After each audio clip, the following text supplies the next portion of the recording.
Welcome to সূচক NEET institute. তো আজকে তোমরা 9 নম্বর দিনে পৌঁছে গেছো। তো 9 নম্বর দিনের টাস্ক কী রয়েছে, বায়োলজিতে তোমাদের প্ল্যান্ট মরফোলজি চ্যাপ্টারটা কিন্তু আজকেই লাস্ট, এর আগের দিন থিওরিটা পড়েছো। তো আজকে যেই বইটার থেকে তোমরা বায়োলজির এমসিকিউ করো, এনসিইআরটি বেস যেই বইটা রয়েছে এমসিকিউ করার জন্য, সেই বইটার থেকে প্ল্যান্ট মরফোলজির সব কটায় এমসিকিউ কিন্তু তোমরা কমপ্লিট করে নেবে। এই হচ্ছে তোমাদের প্ল্যান্ট মরফোলজির কাজ বায়োলজিতে। তারপর হচ্ছে ফিজিক্সে ওয়ার্ক পাওয়ার এনার্জির আজকে 2 নম্বর দিন।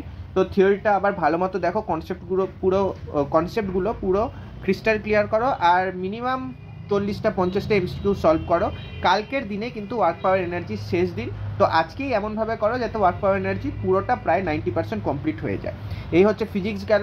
এরপর হচ্ছে কেমিস্ট্রি। তো কেমিস্ট্রি তোমাদের কাজ কী হবে, আজকে হ্যালো অ্যালকেন আর হ্যালো অ্যারিনের কিন্তু এটারও 2 নম্বর দিন, এখানে 2/3 হতো। হ্যাঁ, তো এটারও কিন্তু 2 নম্বর দিন, আজকেও এমনভাবে করো যাতে 80 থেকে 90% কাজ হয়ে যায়। তো এটারও মোটামুটি 30 থেকে 40টা এমসিকিউ মিনিমাম সলভ করো যেই বইটার থেকে করছো। কালকের দিনে কিন্তু এই চ্যাপ্টারটাও কমপ্লিট হয়ে যাবে। তো এই হচ্ছে তোমাদের কাজ 9 নম্বর দিনে, এটা কমপ্লিট করে নাও। এর পরের দিন 10 নম্বর দিনে তোমাদের কাজটা তোমাদেরকে বলে দেবো। Thank you, please share and subscribe.